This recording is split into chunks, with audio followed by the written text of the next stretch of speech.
ॐ श्रुतिस्मृतिपुराणानाम् आलयं करुणालयं नमामि भगवत्पादं शङ्करं लोकशङ्करं शङ्करं शङ्कराचार्यं केशवं बादरायणं सूत्रभाष्यकृतौ वन्दे भगवन्तौ पुनः पुनः ईश्वरो गुरुरात्मेति मूर्तिभेदविभागिने व्योमवद्व्याप्तदेहाय दक्षिणामूर्तये नमः। सदाशिवसमारम्भां शङ्कराचार्यमध्यमाम् अस्मदाचार्यपर्यन्तां वन्दे गुरुपरम्पराम्। शिवं शिवकरं शान्तं शिवात्मानं शिवोत्तमं शिवमार्गप्रणेतारं प्रणतोऽस्मि सदाशिवम्। सर्वमङ्गलमाङ्गल्ये शिवे सर्वार्थसाधिके शरण्ये त्र्यम्बके गौरी नारायणि नमोऽस्तुते। ॐ श्रीगुरुभ्यो नमः। ॐ नमः शिवाय। ॐ श्री महादेव्यै नमः। नारायण।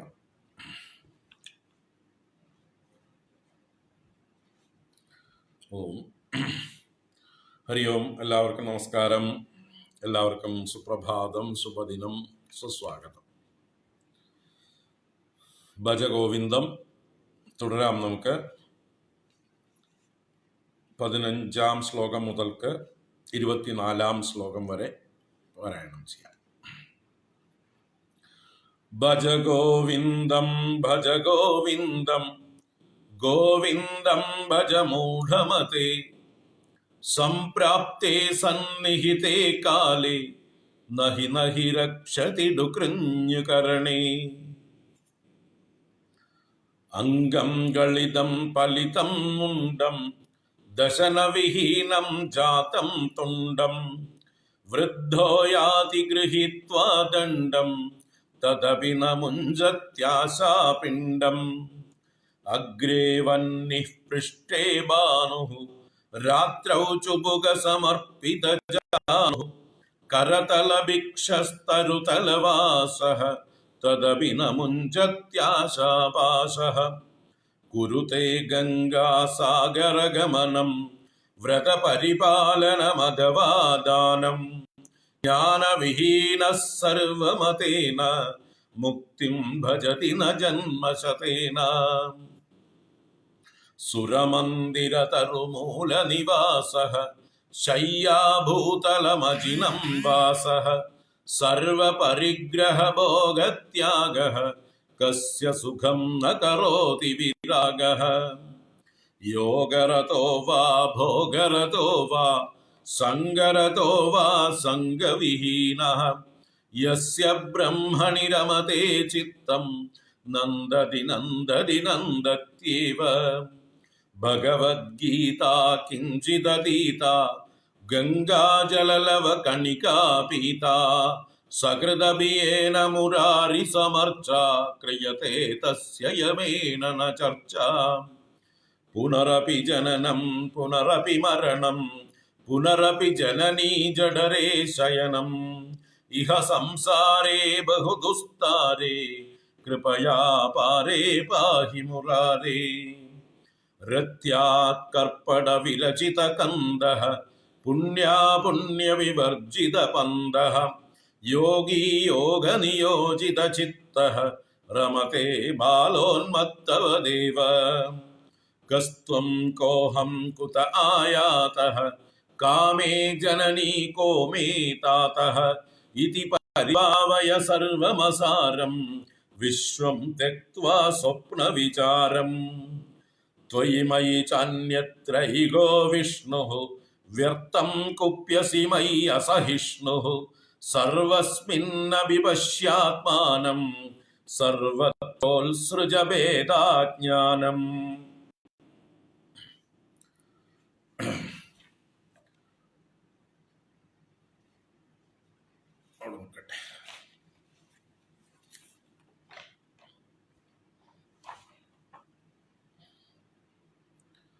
ഹരി ഓം. എല്ലാവർക്കും ഒരിക്കൽ കൂടെ സുസ്വാഗതം.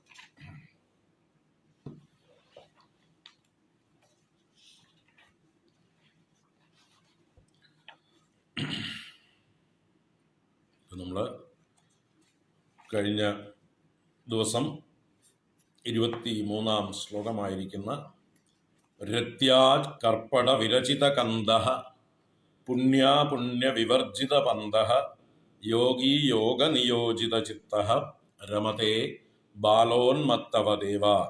ഈ ശ്ലോകം സാമാന്യമായിട്ട് ചിന്ത ചെയ്തു. ഒരു യോഗി, ഒരു മഹാജ്ഞാനി, അദ്ദേഹം എങ്ങനെ വേണമെങ്കിൽ വിഹരിക്കാം. ഒരു ബാലനെ പോലെയോ ഉന്മത്തനെ പോലെയോ അദ്ദേഹം ചിലപ്പോൾ പെരുമാറും. ബാലനെ പോലെ നിഷ്കളങ്കനായി ഭൂത ഭാവി ചിന്തയില്ലാതെ വർത്തമാനത്തിൽ മാത്രം ജീവിക്കുന്ന, ഒരു ഭയവുമില്ലാതെ നിഷ്കളങ്കനായി ജീവിക്കുന്ന ഒരു ഭാവം. അതുപോലെ ഒരു ഉന്മത്തനെ പോലെ അദ്ദേഹത്തിൻ്റെ പ്രവൃത്തിയുടെ തത്വം മറ്റുള്ളവർക്ക് പിടികിട്ടില്ല. അദ്ദേഹത്തിൻ്റെ മനസ്സിലിരിപ്പ് എന്താണെന്ന് ആർക്കും അറിയില്ല. ഉന്മത്തനെ പോലെ അദ്ദേഹത്തിന് ലജ്ജയോ അതുപോലെ തന്നെ ഭയമോ അങ്ങനെയുള്ള വികാരങ്ങളൊന്നും ഇല്ല. നാണം, മാനം മുതലായിട്ടുള്ളതൊക്കെ ഉപേക്ഷിച്ച് അതിനൊക്കെ അപ്പുറത്തേക്ക് കടന്നു കഴിഞ്ഞതായിട്ടുള്ള ഒരു ഭാവമാണ് ഒരു ഉന്മത്തനെ പോലെ പെരുമാറുന്ന ഒരു മഹാജ്ഞാനിയുടെ ഭാവം. അദ്ദേഹത്തിന് ആരുടെ അംഗീകാരവും ആവശ്യമില്ല എന്നർത്ഥം. ആരുടെയും അംഗീകാരത്തിന് വേണ്ടി വേഷം കെട്ടുന്ന, നാട്യങ്ങൾ നടിക്കുന്ന, എന്താ പറയുക, മര്യാദകളോടുകൂടി പെരുമാറുന്ന ആ ഒരു പരിധികളൊന്നും അദ്ദേഹത്തിനില്ല. എല്ലാ പരിധികളെയും ലംഘിച്ച പൂർണ്ണ സ്വതന്ത്രനാണ് അദ്ദേഹം, മഹാത്മാവ്. അപ്പൊ അദ്ദേഹത്തിന് പുണ്യപാപങ്ങളുമില്ല. അദ്ദേഹം ധരിക്കുന്ന വസ്ത്രമാകട്ടെ തെരുവിൽ നിന്ന് കിട്ടിയ തുണി കഷ്ണങ്ങൾ ചേർത്ത് കൂട്ടിക്കെട്ടി ഒരു വസ്ത്രമാക്കിയിട്ട് ധരിച്ചിട്ടുണ്ട്. രത്യാ കർപ്പട വിരചിത കന്ദഃ പുണ്യാപുണ്യ വിവർജിത പന്തഃ. അദ്ദേഹത്തിന് പുണ്യവും പാപവും ബാധകമല്ല. കാരണം അദ്ദേഹം എവിടെയാ, അദ്ദേഹത്തിന്റെ സ്വരൂപം ആത്മസ്വരൂപമാണെന്നുള്ള ആ ഒരു ബോധത്തിൽ ഇരിക്കുന്ന ആളാണ്. അപ്പോൾ അഭിമാനമില്ല, ദേഹാഭിമാനമില്ല, അഹങ്കാരമില്ല. അപ്പൊ അഹങ്കാരരഹിതമായി അദ്ദേഹം ചെയ്യുന്ന പ്രവൃത്തികളിലൊന്നും അദ്ദേഹത്തിന് ഉടമസ്ഥാവകാശം ഇല്ല, കർത്തൃത്വ ബുദ്ധി ഇല്ല. അതുകൊണ്ട് തന്നെ കർത്തൃത്വമുള്ള ആളുകൾക്ക് പുണ്യപാപങ്ങൾ ഉള്ളൂ. ഞാനാണിത് ചെയ്യുന്നത് എന്ന് പറയുമ്പോഴേ പുണ്യപാപങ്ങൾ ഉള്ളൂ. മനസ്സിലാക്കുക. ഏത് കർമ്മങ്ങളാണെങ്കിലും അതെ, നമ്മൾ അവശരായി മറ്റൊരാൾക്ക് വേണ്ടി ഒരു കർമ്മം ചെയ്യുകയാണെങ്കിൽ അതിൻ്റെ ഉത്തരവാദിത്വം അത് ആർക്ക് വേണ്ടി ചെയ്യുന്നുവോ അവർക്കാണ്. നമ്മൾക്ക് അതിൻ്റെ പൂർണ്ണ ഉത്തരവാദിത്വം ഇല്ല. നമ്മൾ അവശരാണ്. ഒരു രാജാവ് ഒരു ഭടനെ, ഒരു ഭൃത്യനെ ഒരു കർമ്മത്തിനായിട്ട് നിയോഗിച്ചാൽ നിർബന്ധപൂർവം അദ്ദേഹം അത് ചെയ്യാൻ ബാധ്യസ്ഥനാണ്. രാജാവിൻ്റെ ആജ്ഞയാണ്. അപ്പൊ അത് ആ ഭൃത്യൻ അത് പാലിക്കുമ്പോൾ ആ ഭൃത്യൻ അതിനുവേണ്ടി ചെയ്യുന്ന കർമ്മങ്ങളൊക്കെ തന്നെ രാജാവ് ചെയ്യുന്ന കർമ്മങ്ങളാണ്. രാജാവിൻ്റെ കയ്യിൽ വെറുമൊരു ഉപകരണം മാത്രമാണ് ഈ ഭൃത്യൻ എന്ന് പറയുന്നത്. രാജാവിന് എല്ലായിടത്തും എത്താൻ പറ്റാത്തതുകൊണ്ട് ഭൃത്യന്മാരെ അയച്ചു. അപ്പൊ രാജാവിൻ്റെ കൈകൾ തന്നെയാണ് ആര്? ഈ ഭൃത്യൻ. രാജാവിൻ്റെ ഉപകരണമാണ് ഈ ഭൃത്യൻ. അപ്പൊ അതിന്റെ കർത്തൃത്വം ആർക്കാണ്? ആ രാജാവിന് വേണ്ടിയിട്ടാണ്, രാജാവിനാണ്. അപ്പൊ അതിന്റെ പുണ്യപാപങ്ങൾ ആർക്കുള്ളതാണ്? അത് രാജാവിനുള്ളതാണ്. അതിന്റെ ഇടനിലക്കാരനായിട്ടുള്ള ഉപകരണമായി പ്രവർത്തിക്കുന്ന, നിമിത്ത മാത്രമായിരിക്കുന്ന ഈ ഭൃത്യന് ബാധകമല്ല. മനസ്സിലാവുന്നുണ്ട്? ഇപ്പൊ നമ്മുടെ അത് ഇന്നലെ ഉദാഹരണം പറഞ്ഞത്, ഒരു ജഡ്ജി പദവിയിൽ ഇരിക്കുന്ന ഒരാളെ തൂക്കിക്കൊല്ലാൻ വിധിക്കുമ്പോൾ ആ ജഡ്ജിക്ക് അവിടെ കർത്തൃത്വമില്ല. അയാൾ ഒരു നിമിത്തം മാത്രമാണ്. അയാളല്ലെങ്കിൽ അയാളുടെ സ്ഥാനത്ത് ആരവിടെ ഇരിക്കുന്നുവോ അവരത് ചെയ്യാൻ ബാധ്യസ്ഥരാണ്. ജഡ്ജി വിധിക്കുന്നത് നിയമങ്ങൾക്കനുസൃതമായിട്ടാണ്. നമ്മുടെ രാഷ്ട്രത്തിന്റെ ലിഖിതമായിരിക്കുന്ന നിയമങ്ങളുണ്ട്, വ്യവസ്ഥകളുണ്ട്. ആ നിയമങ്ങളും ചട്ടങ്ങളും അനുസരിച്ച് ഒരാളിനെ കുറ്റം ചെയ്ത ഇന്ന ശിക്ഷ അയാൾക്ക് കൊടുക്കാൻ ആ നിയമത്തിൽ വ്യവസ്ഥ ചെയ്തിട്ടുണ്ടെങ്കിൽ എങ്കിൽ, എന്താണ് വ്യവസ്ഥ എങ്കിൽ അത് പ്രകാരം അത് എന്താ പറയുക, ഡിക്ലെയർ ചെയ്യുന്ന ഒരു ആ നിയമ പുസ്തകം സ്വയം സംസാരിക്കില്ല. ആ പുസ്തകത്തെ എടുത്ത് വ്യാഖ്യാനിക്കുക മാത്രം ചെയ്യുകയാണ് ഈ ജഡ്ജി ചെയ്യുന്നത്. അദ്ദേഹത്തിന് അതിൽ ഒരു മമതയും വേണ്ട ആവശ്യമില്ല, ഒരു കുറ്റബോധവും വേണ്ട ആവശ്യമില്ല. അയ്യോ, ഞാൻ നാളെ തൂക്കിക്കൊല്ലാൻ വിധിച്ചുവല്ലോ എന്ന് പറഞ്ഞ് രാത്രി ചെന്ന് ഉറക്കമില്ലാതിരിക്കേണ്ട ആവശ്യമില്ല. എങ്ങനെയാണോ മറ്റു തൊഴിലെടുക്കുന്ന ഒരാള് രാവിലെ തൊട്ട് വൈകുന്നേരം വരെ തൊഴിലെടുത്ത് കയ്യും കാലും ഒക്കെ കഴുകി അത് മറന്ന് വീട്ടിലേക്ക് പോകുന്നത്, പിന്നെ വീട്ടിൽ ചെന്ന് കഴിഞ്ഞാൽ ഭാര്യയും മക്കളുമായിട്ട് ആ ജീവിതമാണ്, തൊഴിലിനെ കുറിച്ച് അയാൾക്ക് ചിന്തയില്ല. അതുപോലെ ഒരു ജഡ്ജിയും താൻ കോടതിയിൽ ആർക്കൊക്കെ എന്തൊക്കെ ശിക്ഷ വിധിച്ചുവോ അത് അവിടെ വിട്ടിട്ട് വീട്ടിലേക്ക് പോകണം. അദ്ദേഹത്തിന്റെ ആ കോട്ട് ഊരുന്നതോടുകൂടി അദ്ദേഹത്തിന്റെ അതിലുള്ള കർത്തൃത്വം കഴിഞ്ഞു. അപ്പൊ ഈ കോട്ടാണ് അദ്ദേഹത്തെ കൊണ്ടത് ചെയ്യിച്ചത്. ഈ കോട്ട് ഒരു സ്ഥാനത്തിന്റെ കോട്ടാണ്. ആ ജഡ്ജിയുടേതായിട്ടുള്ള വേഷം അത് സ്റ്റേറ്റ് കൊടുത്തതാണ്. ഈ രാജ്യത്തിന്റെ ഒരു വ്യവസ്ഥയാണത്, ജുഡീഷ്യറി എന്നത്. ആ സ്ഥാനത്ത് വരുന്ന ആളുകൾക്ക് കൊടുക്കുന്ന അധികാര ചിഹ്നങ്ങളാണ് അതെല്ലാം. അവിടെ ഇരുന്നു കൊണ്ട് അയാൾ ചെയ്യേണ്ടത് ഈ സ്ഥാനത്തെ വേണ്ട രീതിയിൽ ഉപയോഗിക്കുക എന്നതിനായിക്കൊണ്ട് രാഷ്ട്രത്തിന്റെ സ്ഥൈര്യത്തിന്, സ്ഥിരതയ്ക്ക് വേണ്ടിയിട്ട്, രാഷ്ട്രത്തിന്റെ നിലനിൽപ്പിന്, രാഷ്ട്രത്തിലെ പൗരന്മാരുടെ സ്വൈര ജീവിതത്തിന് വേണ്ടി പൂർവീകരായ രാഷ്ട്ര നിർമ്മാതാക്കൾ രചിച്ചു വെച്ചിട്ടുള്ളതായിട്ടുള്ള ഭരണഘടന, അതുപോലെയുള്ളതായിട്ടുള്ള നിയമവ്യവസ്ഥകൾ അതെല്ലാം അറിഞ്ഞ് അതിനനുസരിച്ച് വ്യാഖ്യാനിച്ച് ഇതിന് അർഹിക്കുന്ന ശിക്ഷ ഒരാൾക്ക് കൊടുക്കുന്നു. അതോടുകൂടി ആ സീറ്റിൽ നിന്ന് അയാൾ എഴുന്നേറ്റ് കഴിഞ്ഞാൽ, ആ കോട്ട് ഊരിക്കഴിഞ്ഞാൽ അയാളുടെ അതിലുള്ള ബന്ധം കഴിഞ്ഞു. അപ്പോൾ അതുപോലെ കൈ കഴുകാൻ കഴിയണം അദ്ദേഹത്തിന്. വീട്ടിൽ ചെന്ന് അയാൾ ഉറക്കമില്ലാതെ ചിന്തിക്കരുത്. അപ്പൊ അയാൾ എന്താണ്, അവിടെ വെറും ഒരു നിമിത്ത മാത്രമാണ്. അതുപോലെ ഒരു കള്ളനെ പിടിച്ച് 4 പൂശുന്ന പോലീസുകാരൻ അയാളുടെ ഡ്യൂട്ടിയാണ് ചെയ്യുന്നത്. അയാൾ അവിടെ ഒരു നിമിത്ത മാത്രമാണ്. ആ കാക്കി കുപ്പായം ഇട്ടതുകൊണ്ട്, പോലീസുകാരനായിപ്പോയത് കൊണ്ട് ഈ കള്ളനെ കൊണ്ട് സത്യം പറയിക്കാൻ വേണ്ടി ചിലപ്പോൾ പ്രഹരിക്കേണ്ടി വന്നു എന്ന് വരും. അതിൽ അയാൾക്ക് പാപമില്ല. ആ പാപമൊക്കെ സ്റ്റേറ്റിന് ചേരും. സ്റ്റേറ്റിന്റെ ഒരു പ്രതിനിധിയാണ് അദ്ദേഹം. അപ്പൊ എന്നതുപോലെ അപ്പൊ ഇവിടെ കർത്തൃത്വം ഇല്ല എന്നർത്ഥം. ആർക്ക് അങ്ങനെ കർത്തൃത്വ ബുദ്ധി ഇല്ലാതെ താൻ ചെയ്യുന്ന പ്രവൃത്തിയെല്ലാം ഈശ്വരങ്ങൾ സമർപ്പിച്ച് ആ ഭാവത്തിൽ ചെയ്യുന്നുവോ അവർക്ക് വാസ്തവത്തില് അതിന്റെ ആ പുണ്യപാപങ്ങൾ ബാധിക്കുന്നില്ല. അതാണ് കർമ്മയോഗത്തിന്റെ പോലും രഹസ്യം. കർമ്മയോഗമേ അതാണ് പഠിപ്പിക്കുന്നത്. നേഹ അഭിക്രമ നാശോസ്തി പ്രത്യവായോ ന വിദ്യതേ സ്വൽപമപ്യസ്യ ധർമ്മസ്യ ത്രായതേ മഹതോ ഭയാത് എന്ന് ഭഗവാൻ ഗീതയിൽ പ്രഘോഷിക്കുന്നത്. ഇങ്ങനെ കർമ്മയോഗം നീ അല്പമെങ്കിലും അഭ്യസിക്കുകയാണെങ്കിൽ അതുകൊണ്ട് നിനക്ക് യാതൊരു വിപരീതമായിട്ടുള്ള ദോഷവും ഉണ്ടാവാൻ പോകുന്നില്ല. നിന്റെ കർത്തവ്യ കർമ്മത്തെ നീ നിന്റെ ഈശ്വരനിൽ സമർപ്പിച്ചിരിക്കുന്നു. യോഗസ്ഥ കുരു കർമാണി സംഘം തെക്വാ ധനഞ്ജയ സിദ്ധ്യ അസിദ്ധ്യോ സമോഭൂത്വ സമത്വം യോഗ ഉച്യതേ. അപ്പൊ ഒരു കർമ്മയോഗിക്ക് പോലും അതാണ് അവസ്ഥ എങ്കിൽ ഒരു സാധകനാണ് അയാൾ സിദ്ധനായിട്ടില്ല, ജ്ഞാനി ആയിട്ടില്ല, അയാള് പ്രാക്ടീസ് ചെയ്യുന്നേ ഉള്ളൂ. അങ്ങനെ കർമ്മയോഗം അഭ്യസിക്കുന്ന അഭിമാനമുള്ള ഒരു വ്യക്തിക്ക് പോലും ഞാൻ കർമ്മയോഗിയാണ്, ഞാൻ ചെയ്യുന്നത് എൻ്റെ കർത്തവ്യമാണ്, ഈ കർത്തവ്യങ്ങൾ ഞാൻ ഈശ്വരങ്ങൾ സമർപ്പിച്ചുകൊണ്ട് ചെയ്യുന്നു, ഇതിന്റെ പുണ്യപാപങ്ങൾ എനിക്ക് വേണ്ട, ഇതിന്റെ ഫലം എനിക്ക് വേണ്ട, ഞാൻ എൻ്റെ കർത്തവ്യം ചെയ്യുന്നു എന്നുള്ള ആ ഒരു ബോധത്തോടുകൂടെ കോൺഷ്യസ് ആയിട്ട് ഒരാൾ ചെയ്യണം. അത് കർമ്മയോഗി. അപ്പൊ കർമ്മയോഗിക്ക് തന്നെ പുണ്യപാപങ്ങൾ ബാധിക്കുന്നില്ല എങ്കിൽ ഈ സാധന ചെയ്ത് അതിന്റെ ലക്ഷ്യമായ സിദ്ധാവസ്ഥയെ പ്രാപിച്ച ഒരു ജ്ഞാനിക്ക്, ഒരു മഹാത്മാവിന് ഈ പുണ്യപാപങ്ങൾ ബാധിക്കുമോ? ചിന്തിക്കുക.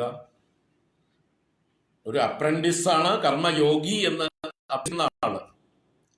ആ അപ്രന്റിസിന് ബാധിക്കില്ലെങ്കിൽ പിന്നെ അതിന്റെ മുകളിലിരിക്കുന്ന ആ സിദ്ധാവസ്ഥയെ പ്രാപിച്ചിരിക്കുന്ന ഒരു ജ്ഞാനിക്ക് ഈ കർമ്മത്തിന്റെ അയാൾ ചെയ്യുന്ന ഒരു കർമ്മത്തിന്റെയും പുണ്യപാപങ്ങൾ സ്പർശിക്കുന്നില്ല. കാരണം അയാൾക്ക് ഒട്ടും അതില് കർത്തൃത്വ ബുദ്ധിയില്ല, അഭിമാന ബോധം ഇല്ല, ഞാൻ ചെയ്യുന്നു എന്നുള്ള ഭാവമില്ല, ഇതിന്റെ ഫലം എനിക്ക് വേണം എന്നുള്ള ചിന്തയില്ല, അതിനെക്കുറിച്ച് പിന്നീട് തുടർന്ന് ചിന്തിക്കുന്നും ഇല്ല. ഒരു ചെയ്ത കർമ്മത്തെക്കുറിച്ച് അതിനെ തന്നെ സ്മരിച്ചുകൊണ്ട് അനുസന്ധാനം ചെയ്ത് ഞാൻ ഇന്നലെ ചെയ്തതിന്റെ ഫലം എന്തായിട്ടുണ്ടാവും, ഇന്നത് എങ്ങനെയായിട്ടുണ്ടാവും എന്നൊക്കെ അതിനെക്കുറിച്ച് തല പുണ്ണാക്കാറില്ല. താൻ അപ്പപ്പോ ചെയ്യേണ്ടത് പ്രായോഗികമായി ബുദ്ധി ഉപയോഗിച്ചുകൊണ്ട് അപ്പപ്പോ ചെയ്തു പോകുന്നു. അത് കഴിഞ്ഞ് അതിനെ വിസ്മരിക്കുന്നു. വർത്തമാനത്തിൽ ചെയ്യേണ്ടത് ചെയ്യുന്നു. അതിനെക്കുറിച്ച് ഭാവിയില് അദ്ദേഹം വറിയടല്ല. തൻ്റെ ഭൂതത്തെ ഓർത്ത് അദ്ദേഹം വറിയടാവുന്നില്ല, കുറ്റബോധം ഉണ്ടാവുന്നില്ല. അത് അപ്പപ്പോ ചെയ്യേണ്ടത് ചെയ്തു. അന്ന് എനിക്ക് സാഹചര്യത്തിൽ ഇങ്ങനെയാണ് ചെയ്യാൻ തോന്നിയത്, അത് ഭഗവാനാണ് എൻ്റെ ഉള്ളിലിരുന്ന് ചെയ്യിച്ചത്, അതിൻ്റെ കർത്തൃത്വം ഭഗവാന് ഞാൻ സമർപ്പിച്ചു, അതിൻ്റെ ഫലവും ഭഗവാന് സമർപ്പിച്ചു. എനിക്കും അതുമായിട്ട് യാതൊരു ബന്ധമില്ല. ഞാൻ ആ സമയത്ത് ഉപകരണമായിരുന്നു, വെറും ഒരു ഉപകരണം മാത്രമായിരുന്നു. അതാണ് ഇവിടെ ഭഗവാൻ ഗീതയിലെ അർജുനനോടും അവസാനം ഉപദേശിച്ചത്. മയൈവൈതേ നിഹതാ പൂർവമേവ നിമിത്തമാത്രം ഭവ സവ്യസാചിൻ. അർജുന, ഈ യോദ്ധാക്കളെ നീ ആരെ കൊല്ലുന്നു എന്ന് നീ അഭിമാനിക്കുന്നുവോ? ഭീഷ്മ, ദ്രോണ, കർണ പ്രഭൃതികൾ നിന്റെ പിതാമഹന്മാരെന്നും ആചാര്യന്മാരെന്നും ബന്ധുക്കളെന്നും സഹോദരന്മാരെന്നും ഒക്കെ നീ കരുതുന്നുണ്ടല്ലോ, അവരെ ഞാൻ കൊല്ലുന്നു എന്ന് നീ അഭിമാനിക്കുന്നുണ്ടല്ലോ. വാസ്തവത്തിൽ അവരെല്ലാം എന്നാൽ കൊല്ലപ്പെട്ട് കഴിഞ്ഞു. കാലസ്വരൂപനായിട്ടുള്ള ഞാൻ അവരെ കൊന്നു കഴിഞ്ഞിരിക്കുന്നു. അവരുടെ എന്താ പറയുക, മരണം എന്നാൽ നിശ്ചയിക്കപ്പെട്ട് കഴിഞ്ഞിരിക്കുന്നു. അവര് മരിച്ചിരിക്കുന്നു എൻ്റെ കയ്യില്. അതിന് ഒരു നിമിത്തം മാത്രമാണ് നീയ്. നിമിത്തമാത്രം ഭവ സവ്യസാചിൻ. നീ ഒരു ഉപകരണം മാത്രമായിട്ട് ഭവിച്ചാൽ മതി. കാലസ്വരൂപനായിട്ടുള്ള എൻ്റെ കയ്യിലെ ഒരു ഉപകരണം മാത്രമാണ് നീ. നീ ഒന്ന് ചേഷ്ടിക്കുന്നു എന്ന് മാത്രമേ ഉള്ളൂ. അതിൽ നീ അഭിമാനിക്കേണ്ട. അവരെ കൊല്ലുക എന്നുള്ളതില് അമ്പും വില്ലും തൊടുത്ത് നിന്റെ ചേഷ്ട ആവശ്യമാണ്. നീ അഭിമാനിക്കേണ്ട ആവശ്യമില്ല. കാരണം നീ എനിക്ക് വേണ്ടിയിട്ടാണ് ഇത് ചെയ്യുന്നത്, ഈശ്വരന് വേണ്ടിയിട്ടാണ് ചെയ്യുന്നത്. ഈശ്വര നിയോഗമാണ് നീ അനുഷ്ഠിക്കുന്നത്, കാലനിയോഗമാണ് നീ അനുഷ്ഠിക്കുന്നത് എന്ന് പറയുമ്പോൾ നമ്മൾ ഓരോരുത്തരും ഇത് തന്നെയാണ് എപ്പോഴും പ്രാക്ടീസ് ചെയ്യേണ്ടത്. നമ്മൾ ഒരു സാഹചര്യത്തിൽ എത്തിപ്പെട്ടിരിക്കുന്നു, നമുക്ക് ഒരു കർത്തവ്യം വന്നു ചേർന്നിരിക്കുന്നു. ആ കർത്തവ്യത്തെ ആ സാഹചര്യത്തിൽ നമ്മൾക്ക് ചെയ്യാവുന്നതിന്റെ പരമാവധി നന്നായിട്ട് നമ്മൾ ചെയ്യുക. നമുക്ക് കിട്ടിയ ഈശ്വര അനുഗ്രഹമായി കരുതുക. ഇങ്ങനൊരു സാഹചര്യം ഈശ്വരൻ എനിക്ക് തന്നു, ഈശ്വരനെ പൂജിക്കാൻ, ഈശ്വരന്റെ കൈകളായി പ്രവർത്തിക്കാൻ എന്നെ അദ്ദേഹം തെരഞ്ഞെടുത്തിരിക്കുന്നു. ഈശ്വരൻ എന്നോടുള്ളതായിട്ടുള്ള അതിയായ വിശ്വാസം കൊണ്ടാണ്, തൃപ്തി കൊണ്ടാണ്, അദ്ദേഹത്തിന് എന്നോടുള്ള പ്രിയം കൊണ്ടാണ് അദ്ദേഹം ഈ രംഗത്തേക്ക് എന്നെ തെരഞ്ഞെടുത്തിരിക്കുന്നത്. ഞാൻ എത്ര ഭാഗ്യവാനാണ് എന്ന് ആ ഒരു കൃതാർത്ഥതയോടെ, കൃതജ്ഞതയോടെ, നിറവോടെ, തൃപ്തിയോടെ ചെയ്യേണ്ടത് ചെയ്യുക. ഭഗവാന് പൂജ ചെയ്യാനുള്ളൊരു അവസരം, ആ കർമ്മമാണ് ഭഗവാന് ചെയ്യുന്ന പൂജ. ആ സമയത്ത് നമ്മളെ അവിടെ എത്തിച്ചത് ഭഗവാനാണ്. നമ്മുടെ മുമ്പിൽ കഷ്ടപ്പെടുന്ന ആളുകളെ കാണിച്ചു തരുന്നത് ഭഗവാനാണ്.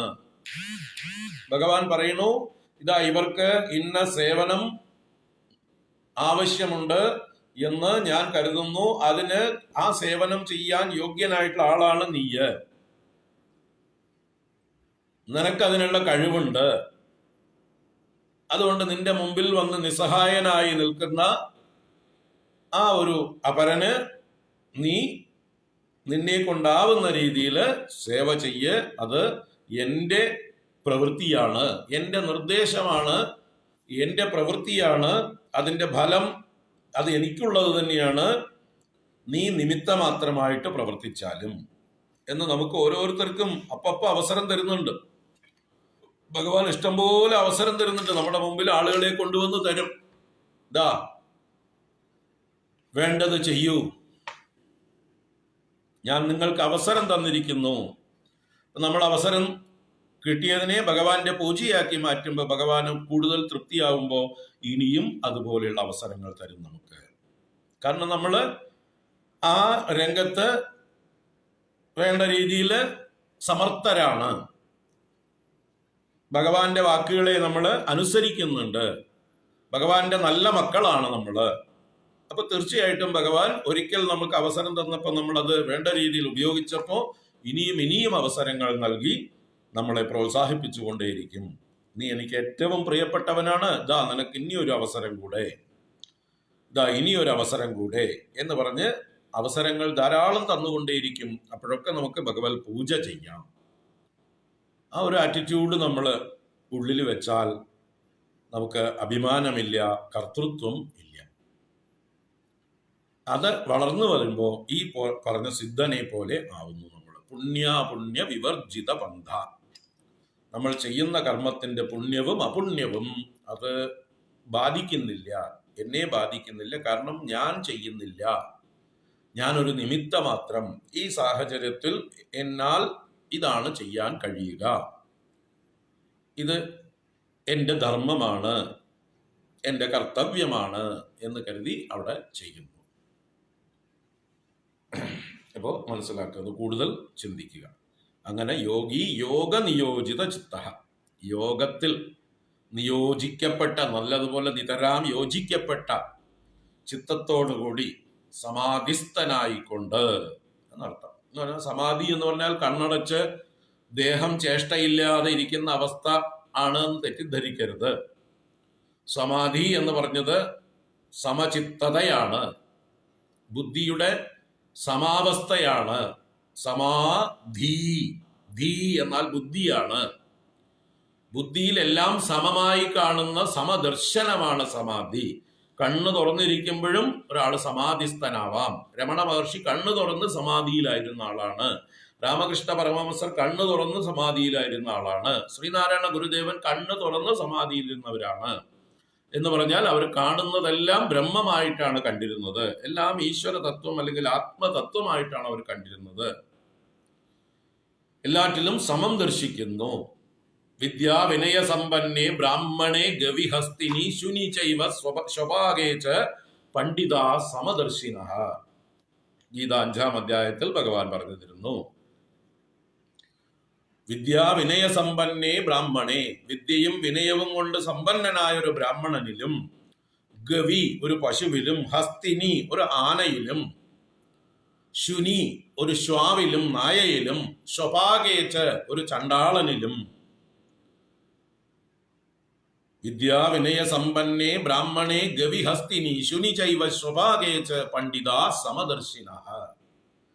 അതിലൊക്കെ സമദർശനമുള്ളവരാണ് യഥാർത്ഥ പണ്ഡിതർ.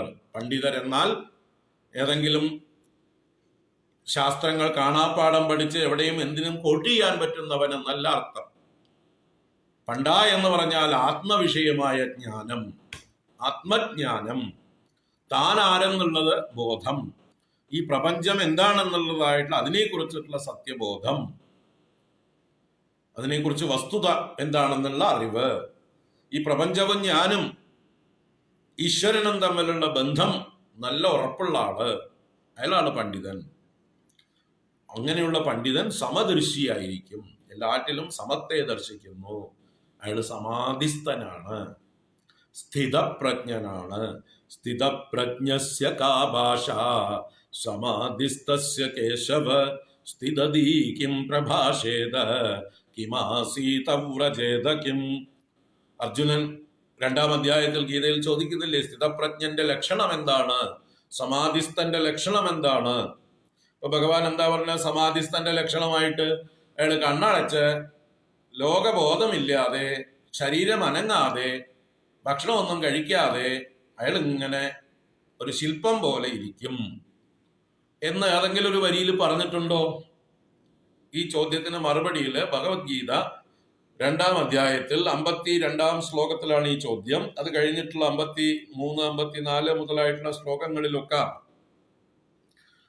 18 ശ്ലോകങ്ങളെ കൊണ്ട് ഭഗവാൻ സ്ഥിതപ്രജ്ഞ ലക്ഷണം മറുപടി കൊടുത്തു. 55 മുതൽ 72 വരെ. അതെ, 53, 54 ചോദ്യം. 55 മുതൽ 72 വരെയുള്ള 18 ശ്ലോകങ്ങളിൽ ഭഗവാൻ സ്ഥിതപ്രജ്ഞ ലക്ഷണം പറഞ്ഞു. അതിലെവിടെയെങ്കിലും ആരാണോ കണ്ണടച്ച് ബാഹ്യബോധമില്ലാതെ ഇരിക്കുന്നത് അയാളാണ് സമാധിസ്ഥൻ എന്ന് പറഞ്ഞത് നിങ്ങൾ കണ്ടിട്ടുണ്ടെങ്കിൽ ഒന്ന് കാണിച്ചു തരണം. അപ്പൊ സമാധിസ്ഥന്റെ ലക്ഷണം ആരുടെ ബുദ്ധിയാണോ സമഭാവന ഉറച്ചിരിക്കുന്നത്, എല്ലാറ്റിലും സമമായിരിക്കുന്ന വസ്തു ബ്രഹ്മം മാത്രം, എല്ലാറ്റിലും സമമാണത്, എല്ലാറ്റിലും നിറഞ്ഞിരിക്കുന്നത് ബ്രഹ്മമാണ്. ആ സമത്തെ ദർശിക്കുന്ന ബുദ്ധി ആർക്കുണ്ടോ അതാണ് സമാധി. കണ്ണുകൊണ്ട് അത് കാണാൻ പറ്റില്ല. കണ്ണുകൊണ്ട് കാണുന്നത് നാനാത്വമാണ്, നാമരൂപ ഭേദങ്ങളാണ് നമ്മൾ കണ്ണുകൊണ്ട് കാണുക. അപ്പൊ സാധാരണ മൂഢജനങ്ങൾ കണ്ണുകൊണ്ട് കാണുന്ന പശുക്കളാണ്. മഹാത്മാക്കൾ കണ്ണുകൊണ്ട് കാണുന്നവരല്ല, അവരെ അകക്കണ്ണുകൊണ്ട് കാണുന്നവരാണ്, ജ്ഞാനദൃഷ്ടി കൊണ്ട് കാണുന്നവരാണ്. അതുകൊണ്ടാണ് യാ നിശ സർവഭൂതാനാം തസ്യാം ജാഗർത്തി സംയമി യസ്യാം ജാഗ്രതി ഭൂതാനി സാ നിശ പശ്യതോ മുനേഹേ എന്ന് പറഞ്ഞത്. സാധാരണ ജനങ്ങൾ എന്ത് കാണുന്നുവോ അതല്ല ഒരു ജ്ഞാനി കാണുന്നത്, ഒരു സ്ഥിതപ്രജ്ഞൻ കാണുന്നത്. സ്ഥിതപ്രജ്ഞൻ കാണുന്നത് സാധാരണ ജനങ്ങൾക്ക് കാണാനും പറ്റില്ല. അതാണ് യാ നിശ സർവഭൂതാനാം തസ്യാം ജാഗർത്തി സംയമി. മറ്റുള്ളവർ ഉറങ്ങുന്ന വിഷയത്തിൽ ഇദ്ദേഹം ഉണർന്നിരിക്കുന്നു, ഇദ്ദേഹം ഉറങ്ങുന്ന വിഷയത്തിൽ മറ്റുള്ളവർ ഉണർന്നിരിക്കുന്നു എന്ന് പറഞ്ഞാൽ ഒരു സ്ഥിതപ്രജ്ഞൻ നൈറ്റ് വാച്ച്മാൻ ആണ് എന്നല്ല അർത്ഥം. വാക്കുകള് അതിന്റെ യഥാർത്ഥ അർത്ഥം ആചാര്യന്മാരിൽ നിന്ന് വേണം ഗ്രഹിക്കാൻ. അതിനാണ് ശങ്കരാചാര്യെ പോലെയുള്ളവർ ഭാഷ്യം രചിച്ചത്. എന്താണ് ഇവിടെയൊക്കെ ഈ പദങ്ങളുടെയൊക്കെ അർത്ഥം? മറ്റ് ജീവജാലങ്ങൾക്ക് രാത്രിയായിരിക്കുമ്പോൾ ഒരു സ്ഥിതപ്രജ്ഞന് പകല് പോലെയാണ്, അയാൾ ഉണർന്നിരിക്കുന്നു. ഇയാൾ ഉറങ്ങുന്ന സമയത്ത് നാട്ടുകാരെല്ലാം ഉണർന്നിരിക്കുന്നു എന്ന് പറയുമ്പോൾ മൂഢജനങ്ങൾ എന്ത് കരുതും? ഇങ്ങേര് നൈറ്റ് വാച്ച്മാൻ ആണ്, രാത്രി ഡ്യൂട്ടിയാണ് അങ്ങേർക്ക്, അല്ലെങ്കിൽ അയാൾ കൂമനാണ്. ഇതാണോ, ഇത് പറയാനാണോ ഗീത? ഗീതയിൽ ഇതാണോ വിഷയം? ചിന്തിക്കുക. അപ്പോ ശാസ്ത്രങ്ങളുടെ ഭാഷ അത് ഗഹനമായിട്ടുള്ള ഭാഷയാണ്. അതില് നിസ്സാര കാര്യങ്ങൾ പറയാൻ ശാസ്ത്രങ്ങൾ വാക്കുകൾ വെറുതെ കളയില്ല. ലൗകിക കാര്യങ്ങളോ തമാശയോ പറയാനുള്ളതല്ല ശാസ്ത്രവചനങ്ങൾ. ഉപനിഷത്തുക്കളും ഭഗവത്ഗീതയൊന്നും അങ്ങനെ തമാശ പറയാൻ വേണ്ടി ഉപയോഗിച്ചതല്ല. ലോകത്തിൽ എല്ലായിടത്തും കാണുന്ന കാര്യങ്ങളെ കുറിച്ച് പറയാനുമല്ല. അതിന് നിങ്ങൾക്ക് ഇഷ്ടം പോലെ മറ്റു പുസ്തകങ്ങളുണ്ട്. ശാസ്ത്രങ്ങളുടെ പ്രത്യേകത അപൂർവത എന്നതാണ്. അപൂർവത എന്ന് പറഞ്ഞാൽ പൂർവം വേറെ എവിടെയും മുൻപ് പറയപ്പെടാത്ത കാര്യങ്ങൾ പറയാനാണ് ശാസ്ത്രങ്ങൾ ശ്രമിക്കാറ്. മറ്റുള്ളവർ പറയാത്ത കാര്യം പറയാൻ ശ്രമിക്കുന്നതിനെയാണ് ശാസ്ത്രങ്ങൾ എന്ന് പറയുക. എന്ന് വെച്ചാൽ മറ്റുള്ളവർ കാണിച്ചു തന്നിട്ടുള്ള കാര്യം നമ്മൾ ഇഷ്ടം പോലെ സാധാരണമായി കണ്ടുകൊണ്ടിരിക്കുന്ന കാര്യത്തെ പറയാൻ ഒരു ശാസ്ത്രത്തിന്റെ ആവശ്യമില്ല. നിങ്ങൾ കണ്ണുകൊണ്ട് കാണുന്ന കാര്യങ്ങള്, വ്യക്തമായി കാണുന്ന കാര്യങ്ങൾ അതാണ് എന്ന് പറഞ്ഞു തരാൻ ശാസ്ത്രങ്ങളുടെ ആവശ്യമില്ല. അതിന് കുട്ടികളുടെ ബാലപാഠങ്ങൾ മതി.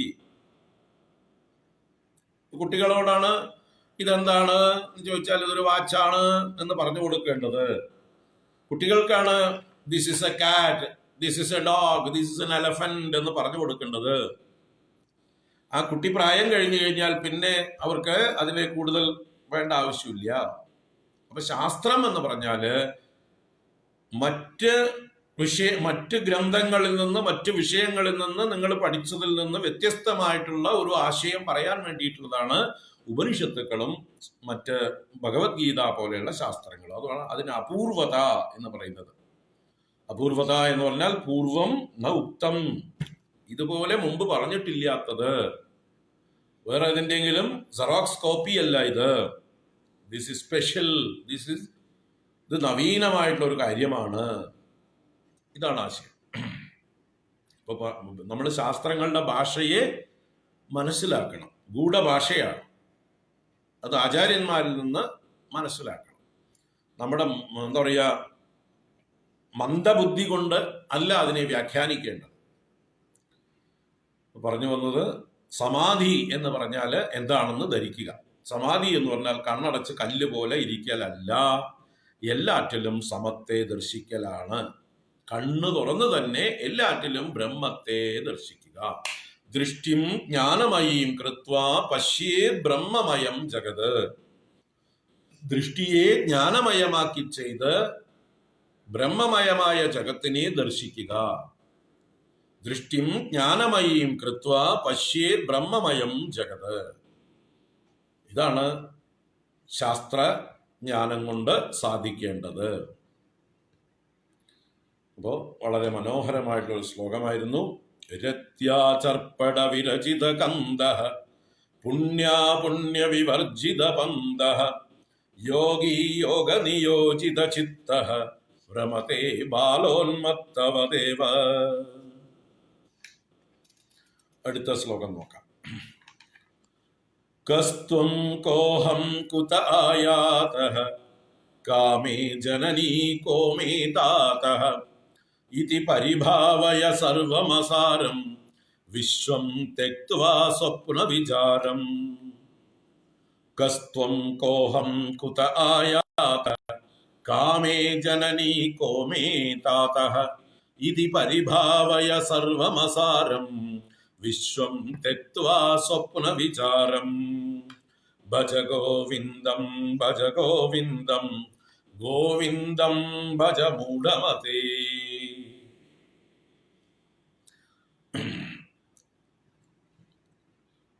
ഇവിടെ ചുറ്റുപാടുമുള്ള വസ്തുക്കളോടും ചുറ്റുപാടുള്ള വ്യക്തികളോടും ഉള്ള നമ്മുടെ ബന്ധത്തെ യഥാർത്ഥമായി ചിന്തിച്ച് വ്യവസ്ഥ ചെയ്ത് നമ്മൾ വിവേകത്തോടുകൂടെ ഈ ലോകത്തിൽ ജീവിക്കുക. നമ്മുടെ എന്താ പറയുക, സ്വത്വം അറിഞ്ഞ് ലോകവുമായി നമ്മൾ ഇണങ്ങിച്ചേരുക. ഈ ലോകം നാമരൂപാത്മകമായ ഈ ലോകം വാസ്തവത്തിൽ സ്വപ്ന സമാനം സാരമില്ലാത്തതാണ്. സ്വപ്നത്തിലുള്ള വസ്തുക്കൾക്കൊന്നും ഒരു സാരവും ഇല്ല. സാരം എന്നാൽ വർത്ത്, പ്രയോജനം ഒന്നുമില്ലാത്തതാണ് നമ്മൾ സ്വപ്നത്തിൽ ദർശിച്ചിരിക്കുന്ന ദൃശ്യങ്ങളെല്ലാം. അതുപോലെ ഉള്ളൂ ഈ പ്രപഞ്ചത്തിൽ കാണുന്ന നാമരൂപങ്ങളെല്ലാം. അപ്പോൾ ആ നാമരൂപങ്ങൾക്ക് ഉള്ളിലുള്ള, അതിൻ്റെ അകത്ത് അവയ്ക്ക് അസ്തിത്വം കൊടുക്കുന്ന ആ വസ്തുവിനെ, ആ ചൈതന്യത്തെ, ആ ത്രെഡ് കാണുക എന്നർത്ഥം. നമ്മൾ ഈ ലോകമാകുന്ന ഒരു മുത്തുമണി മാലയിൽ കോർക്കപ്പെട്ട് ഇരിക്കുന്നവരാണ്. ഞാനും നിങ്ങളും ആ മാലയിലെ ഓരോ മണികളാണ്. ഭഗവാൻ ഗീതയിൽ പറയും, മയി സർവമിതം പ്രോതം സൂത്രേ മണികളായിവ. സർവം ഇതം മയി പ്രോതം. ഈ കാണുന്നതെല്ലാം എന്നിൽ കോർക്കപ്പെട്ടിരിക്കുന്നു. സൂത്രേ മണികളായിവ. സൂത്രം എന്നാൽ നൂല്, നൂലിൽ മണിഗണങ്ങൾ, മണിഗണങ്ങൾ മുത്തുമണികൾ, രത്നങ്ങൾ എന്നൊക്കെ അർത്ഥം. അപ്പൊ രത്നസമൂഹം ഒരു നൂലിൽ കോർത്തിരിക്കുന്നത് പോലെ ഞാനും നിങ്ങളും എല്ലാം, സർവചരാചരങ്ങളും കോർത്തിണക്കപ്പെട്ടിരിക്കുന്നു ഈ പ്രപഞ്ചാകാരത്തിൽ. ഈ പ്രപഞ്ചം ഒരു നല്ല മനോഹരമായിട്ടുള്ളൊരു മാലയാണ്, ഒരു രത്നമാലയാണ്. അതിലുള്ള ഓരോ രത്നങ്ങളാണ് ഞാനും നിങ്ങളുമെല്ലാം. നമ്മളെല്ലാം ചേർന്നാണ് ഈ ലോകം എന്ന മാല ഉണ്ടായിരിക്കുന്നത്. എന്നാൽ ഈ മാലയിൽ ഏറ്റവും പ്രാധാന്യം എന്തിനാണ്? ഈ മാലയെ മാലയായി നിർത്തുന്നത് എന്താണ്? അതിനെയാണ് കണ്ടുപിടിക്കേണ്ടത്. അതാണ് സൂത്രം. സൂത്രം എന്നാൽ നൂല്, ത്രെഡ് എന്നൊക്കെ അർത്ഥം. അപ്പൊ സൂത്രത്തിലാണ് ഈ മണിഗണങ്ങൾ കോർക്കപ്പെട്ടിരിക്കുന്നത്. ആ സൂത്രത്തെ നമ്മൾ കണ്ടുപിടിക്കണം. സൂത്രം എന്നാൽ ഈ ത്രെഡ്. അപ്പൊ എന്നെയും നിങ്ങളെയും ഈ ലോകത്തെയും പരസ്പരം കോർത്തിണക്കി അടുപ്പിച്ചു വെച്ചിരിക്കുന്ന ഈ പ്രപഞ്ചമാകുന്ന മാലയിലെ യഥാർത്ഥ നൂല്, നമ്മളെ ബന്ധിപ്പിച്ചിരിക്കുന്ന, നമ്മളെ തമ്മിൽ അടുപ്പിക്കുന്ന, ഇതിന്റെ ഉള്ളിലുള്ളതായിട്ടുള്ള സാരമായ വസ്തു എന്താണ് എന്നാണ് അന്വേഷിക്കേണ്ടത്. അതാണ് ഇവിടെ ഈ ശ്ലോകത്തിലെ വിഷയം. ഈ ശ്ലോകം സുരേന്ദ്രൻ എന്ന് പറഞ്ഞൊരു ശിഷ്യനാണ് രചിച്ചത് എന്ന് പറയപ്പെടുന്നു. 14 ശിഷ്യന്മാര് കാശിയില് ആചാര്യ ഭഗവത്പാദരുടെ കൂടെ ഉണ്ടായിരുന്നവരിൽ സുരേന്ദ്രൻ എന്നൊരു ശിഷ്യൻ രചിച്ചതാണ് ഈ ശ്ലോകം എന്ന് പറയുന്നത്. എന്താ നോക്കൂ. കസ്ത്വം കോഹം കുത ആയാതഃ കാമേ ജനനീ കോമേ താതഃ ഇതി പരിഭാവയ സർവമസാരം വിശ്വം തെക്ത്വാ സ്വപ്ന വിചാരം. അപ്പോ കസ്ത്വം എന്ന് പറഞ്ഞാൽ കഹ ത്വം, കഹ ത്വം, ത്വം കഹ, ത്വം കഹ, ഹൂ ആർ യു, നീ ആര് എന്ന് ഇതി പരിഭാവയ എന്ന് പറയുന്നുണ്ട്. ഇതി പരിഭാവയ എന്ന് പറഞ്ഞാൽ ഇതി ചിന്തയ എന്ന് തന്നെയാണ്. നല്ലതുപോലെ ആലോചിക്കൂ, പര്യാലോചന ചെയ്യൂ. പരി എന്നുള്ളതിന്റെ കൂടെ ഭാവന, ആലോചനയാണ് ഭാവന. അപ്പൊ പരിഭാവയ എന്ന് പറഞ്ഞാലോ പര്യാലോചനം കുരു എന്നർത്ഥമാണ്. പരിഭാവയ പര്യാലോചനം കുരു. പര്യാലോചനം എന്ന് പറഞ്ഞാലോ നല്ലതുപോലെ ആലോചന ചെയ്യുക എന്നാണ്. പരി എന്ന് പറയുന്നത് ചുറ്റുപാടുകളെ കുറിച്ച് എന്നാണ്. പരിതഹ എന്ന് പറഞ്ഞാൽ മുഴുവൻ ചുറ്റുപാടുകളെ കുറിച്ച്. നമ്മള് ആളുകളെ പരിചയിക്കുക എന്ന് പറഞ്ഞാൽ എന്താ അർത്ഥം? അവരുടെ ചുറ്റുപാടുകളെ കുറിച്ച് അറിയുക. പരി എന്നുള്ളത് സർക്കംഫറൻസിനെ സൂചിപ്പിക്കുന്ന പദമാണ്. അപ്പോൾ ഒരാളുടെ സർക്കംഫറൻസ് അറിയുക എന്ന് പറഞ്ഞാൽ അയാളുടെ ശരീരത്തിന്റെ തൊലിയുടെ നിറം അളക്കാനോ അതിന്റെ എന്താ പറയുക എത്ര വലിപ്പമുണ്ടെന്ന് അളക്കാനോ അല്ല ഉദ്ദേശിച്ചത്. അയാളുടെ ചുറ്റുപാടുകളെ അളക്കുക എന്ന് പറഞ്ഞാല് അയാളുടെ ബാക്ക്ഗ്രൗണ്ട്, അയാള് എവിടുന്ന് വരുന്നു, ആരുടെ മകനാണ്, അയാളുടെ എന്തൊക്കെയാണ് ജീവിത രീതികൾ, അയാളുടെ സ്വഭാവങ്ങൾ എന്തൊക്കെയാണ്, അയാളുടെ വിദ്യാഭ്യാസ യോഗ്യത എന്താണ്, സാമ്പത്തിക സ്ഥിതി എന്താണ്, തൊഴിലെന്താണ്, കല്യാണം കഴിഞ്ഞതാണോ അല്ലയോ, ഇങ്ങനെയുള്ള എല്ലാ ഡീറ്റെയിൽസെ കുറിച്ചും ആലോചന ചെയ്യുന്ന പരിചയിക്കുക. ചയനം എന്ന് പറഞ്ഞാൽ അന്വേഷണമാണ്. അപ്പൊ പരിചയിക്കുക എന്ന് പറഞ്ഞാലോ അയാളുടെ ചുറ്റുപാടുകളെ കുറിച്ച് നല്ലതുപോലെ അന്വേഷിച്ച് അറിയുക. അപ്പോൾ അയാളെ കുറിച്ച് അറിയുമ്പോഴാണ് നമുക്ക് അയാളുമായിട്ടുള്ള ബന്ധം എങ്ങനെയാണ് റിലേറ്റ് ചെയ്യേണ്ടത് എന്ന് തീരുമാനിക്കേണ്ടത്. ഒരാളെ നല്ലതുപോലെ പരിചയപ്പെട്ട് കഴിയുമ്പോഴാണ് നമുക്ക് പറ്റിയ ആളാണോ, നമുക്ക് ഏതെങ്കിലും തരത്തില് ഇയാളുമായിട്ട് ചേർന്ന് പോകാൻ പറ്റുമോ എന്ന് തീരുമാനിക്കേണ്ടത്, അല്ലേ? അതല്ലാതെ നമ്മൾ അപരിചിതരായിട്ടുള്ള ആളുകളുമായിട്ട് കൂട്ടുകെട്ടിലാവോ? നമുക്കൊരു പാർട്ട്ണർഷിപ്പ് ബിസിനസ് തുടങ്ങാന്ന് പറഞ്ഞിട്ട് ഏതെങ്കിലും വഴിപോക്കരെ വിളിച്ച് നമ്മൾ തുടങ്ങുമോ? വിവാഹം കഴിക്കാൻ ഏതെങ്കിലും വഴിപോക്കരെ, തെരുവ് വേശ്യകളെ പിടിച്ച് വിവാഹം കഴിക്കുവോ? അപ്പൊ നമ്മൾ എല്ലാ കാര്യത്തിലും ഇപ്പൊ ഒരു ജോലിക്ക് ഒരാളെ എടുക്കണമെങ്കിൽ തന്നെ അവരെ കുറിച്ച് നമുക്ക് എന്ത് വേണം? അവരുടെ ഡീറ്റെയിൽസ് വേണം, പരിചയം വേണം, അവരെ കുറിച്ച് ആവുന്ന അന്വേഷണം ചെയ്യണം. ഏത് ജോലിക്കാണ് ഏർപ്പെടുത്തുന്നത് അതിനനുസരിച്ചിട്ടുള്ള ഡീറ്റെയിൽസ് കളക്ട് ചെയ്യണം. വീട്ടിൽ കളയ്ക്കാൻ വിളിക്കുന്നവരുടെ കംപ്ലീറ്റ് ഡീറ്റെയിൽസ് ഒന്നും അറിയണ്ട. നമുക്ക് അവർക്ക് കളയ്ക്കാൻ അറിയോ, അവര് പണിയെടുക്കുവോ, നല്ലോണം അധ്വാനിക്കുവോ, എത്ര നേരം പണിയെടുക്കും, എന്താ അവരുടെ കൂലി, ഇതൊക്കെ അന്വേഷിച്ചാൽ മതി. വീട്ടിനകത്ത് പണിയെടുക്കുന്ന, അടുക്കളയിൽ പണിയെടുക്കുന്ന നിത്യ വേലക്കാരിയായിട്ട് നമ്മൾ മാസങ്ങളോളം നിർത്താൻ ഉദ്ദേശിക്കുന്നുണ്ടെങ്കിൽ അവരുടെ സ്വഭാവമൊക്കെ നോക്കണം.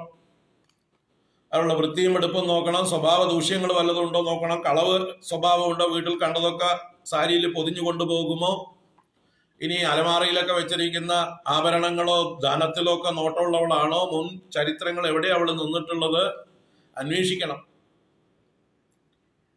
അതുപോലെ നമ്മളൊരു കമ്പനി നടത്തുകയാണെങ്കിൽ അതിന്റെ മാനേജർ സ്ഥാനത്തേക്കോ അതുപോലെയുള്ള സ്ഥാനങ്ങളിലേക്കോ ഒക്കെ കോൺഫിഡൻഷ്യൽ ആയിട്ടുള്ള സ്ഥാനങ്ങൾ കൊടുക്കുമ്പോൾ അതിനെക്കുറിച്ച്, അയാളുടെ സ്വഭാവ വിശേഷണങ്ങളെ കുറിച്ച് അറിയണം, പരിചയിക്കണം. അപ്പൊ നമ്മൾ ഈ ലോകത്തിൽ ആരുമായിട്ടും റിലേഷൻഷിപ്പ് ഉറപ്പിക്കുന്നതിന് മുമ്പായിട്ട് അവരെ കുറിച്ച് മനസ്സിലാക്കണം, പരിചയിക്കണം, നല്ലതുപോലെ അറിയണം. അതാണ് ഇവിടെ പറഞ്ഞ പരിഭാവയ എന്ന് പറഞ്ഞത്. പരിഭാവയ പര്യാലോചനാം കുരു. നല്ലതുപോലെ ആലോചനയെ ചെയ്യൂ, വിചാരം ചെയ്യൂ, എല്ലാറ്റിനെ കുറിച്ച് ഒന്ന് ചിന്തിച്ചുറപ്പിക്കൂ, എന്നിട്ട് ബന്ധപ്പെടൂ. ഇപ്പോ നമ്മുടെ ബന്ധങ്ങളൊക്കെ അപരിചിതരുമായിട്ടുള്ള ബന്ധമാണ്. അതുകൊണ്ടാ കുഴപ്പങ്ങൾ മുഴുവൻ. നമ്മൾ ആരെയും ശരിക്കും അറിഞ്ഞിട്ടല്ല ബന്ധപ്പെട്ടിരിക്കുന്നത്. അപ്പൊ ചിന്തിക്കാനാ പറയണത്. കസ്ത്വം, നീ ആര്, കോഹം, ഞാനാര്, കുതഹ ആയാതഹ, നമ്മൾ രണ്ടുപേരും എവിടുന്ന് വന്നവരാണ്, നീ എവിടുന്ന് വന്നു, ഞാൻ എവിടുന്ന് വന്നു, രണ്ടുപേരുടെയും ഉറവിടത്തെ കുറിച്ച് അന്വേഷിക്കുക.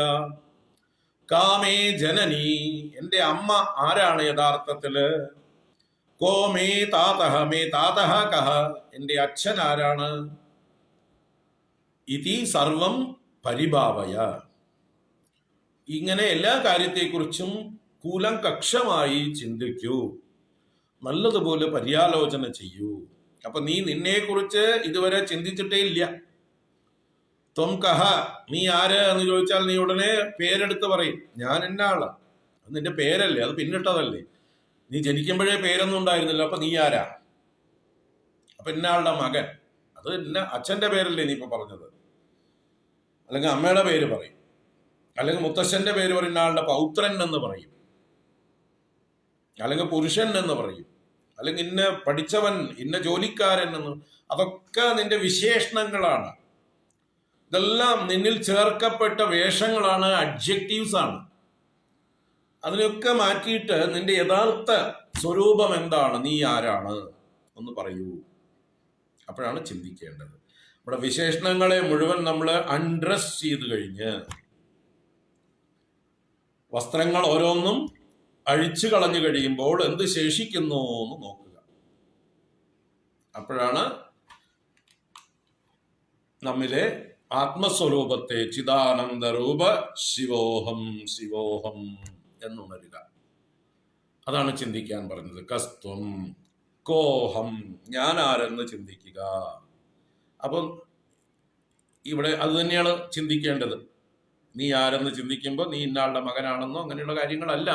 നിന്നെ നീയാക്കുന്ന വസ്തു എന്താണ്, നിന്റെ ത്രെഡ്, എന്നെ ഞാനാക്കി എന്നെ നിലനിർത്തുന്ന ത്രെഡ്, നിന്നെ നീയാക്കി നിന്നെ നിലനിർത്തുന്ന ത്രെഡ്, നമ്മൾ രണ്ടുപേരും ഏത് മൂലവുമായിട്ട് ബന്ധപ്പെട്ട് കിടക്കണം. കുതഹ ആയാതഹ, എവിടുന്ന് വന്നവരാണ് നമ്മള്, എന്റെ അമ്മ ആരാണ്, അച്ഛൻ ആരാണെന്നൊക്കെ ഒരു ഉപലക്ഷണമായി പറഞ്ഞതാണ്. നമ്മൾ ചുറ്റുപാടുമായിട്ട് ബന്ധപ്പെട്ടിരിക്കുന്ന ആളുകളുടെയൊക്കെ യാഥാർത്ഥ്യത്തെക്കുറിച്ച് നമ്മൾ ചിന്തിക്കുമ്പോൾ എല്ലാവരും ഒരേ ബ്രഹ്മസ്വരൂപത്തിന്റെ വിവിധ മാനിഫെസ്റ്റേഷൻസ്, എല്ലാവരെയും ഉള്ളിൽ കോർത്തിണക്കി നിർത്തിയിരിക്കുന്ന, നമ്മളെയൊക്കെ തമ്മിൽ അടുപ്പിച്ചിരിക്കുന്ന, നമ്മളെ ബന്ധിപ്പിച്ചിരിക്കുന്ന വസ്തു, ആ ത്രെഡ് ഈശ്വരൻ അല്ലെങ്കിൽ ബ്രഹ്മം. മയി സർവമിതം പ്രോതം സൂത്രേ മണികളായിവ. അപ്പോ ആ ത്രെഡ് നമ്മൾ കാണുക. ബാക്കി ആ ത്രെഡിന്റെ പുറത്തുള്ളതൊന്നും വലിയ വില കൊടുക്കേണ്ടതല്ല. സർവം അസാരം വിശ്വം. ഈ വിശ്വം എന്ന് പറഞ്ഞാൽ മാറിക്കൊണ്ടിരിക്കുന്നത് എന്നാണ് അർത്ഥം. വിവിധമായി ശ്വയിക്കുന്നത്, കറങ്ങിക്കൊണ്ടേയിരിക്കുന്നത്, പരിണമിച്ചുകൊണ്ടേയിരിക്കുന്നത് എന്നാണ് വിശ്വശബ്ദത്തിന്റെ അർത്ഥം. ഈ മാറിക്കൊണ്ടേയിരിക്കുന്ന വിശ്വം അസാരമാണ് എന്ന് വെച്ചാൽ സാരരഹിതമാണ്, നിസ്സാരമാണ്. അതിന്റെ സാരമായിരിക്കുന്നത് ബ്രഹ്മമാണ്. ഈ വിശ്വത്തിന് സാരം കൊടുക്കുന്നത്, വിശ്വത്തിന് അസ്തിത്വം കൊടുക്കുന്നത്, നിലനിൽപ്പ് കൊടുക്കുന്നത്, മാറ്റമില്ലാത്ത വസ്തു ആ ബ്രഹ്മമാണ്. അപ്പൊ സർവം അസാരം വിശ്വം തെക്വ എന്ന് പറഞ്ഞാൽ ഈ കാണുന്ന നാമരൂപത്തിലുള്ളതായിട്ടുള്ള ദൃഷ്ടിയെ പിൻവലിച്ച് അതിന്റെ വസ്തുവിലേക്ക് ദൃഷ്ടിയെ പതിക്കുക. സ്വപ്ന വിചാരം, ഇതെല്ലാം സ്വപ്ന സമാനമായിട്ടുള്ളതാണ്. വിശ്വം സ്വപ്ന വിചാരമാണ്, സ്വപ്നപ്രായമായിട്ടുള്ള പ്രപഞ്ചമാണ്. സ്വപ്നം എന്ന് പറഞ്ഞാൽ എന്താണ്? മനോനിർമ്മിതമാണ് സ്വപ്നം. മനസ്സിന്റെ പ്രൊജക്ഷനാണ് സ്വപ്നം. ഈ ലോകവും നമ്മുടെ ഓരോരുത്തരുടെയും മനസ്സിന്റെ പ്രൊജക്ഷനാണ്. ലോകം ആസ് ഇറ്റ് ഈസ് നമ്മൾ ദർശിക്കുന്നില്ല. ആസ് ഇറ്റ് ഈസ് കാണുകയാണെങ്കിൽ അതെല്ലാം ബ്രഹ്മമാണ്. ഈശാവാസ്യമിതം സർവം, സർവം ഖൽവിദം ബ്രഹ്മ. നമ്മള് തരംഗങ്ങളെ കാണുമ്പോൾ ജലത്തെ മറക്കുന്നു, ആഭരണങ്ങളെ കാണുമ്പോൾ സ്വർണത്തെ മറക്കുന്നു, വസ്ത്രങ്ങളിലുള്ള വിവിധ നിറങ്ങൾ കാണുമ്പോൾ നൂലിനെ മറക്കുന്നു, മൺപാത്രങ്ങളിലെ വൈവിധ്യം കാണുമ്പോൾ മണ്ണിനെ മറക്കുന്നു. ശില്പത്തിലെ ആനയെ കണ്ടപ്പോൾ നമ്മൾ ആ മരത്തെ മറന്നു. ഏത് മരം കൊണ്ടാണ് ശില്പം നിർമ്മിച്ചത് എന്ന് മനസ്സിലാവുന്നുണ്ടോ? അപ്പൊ നമ്മള്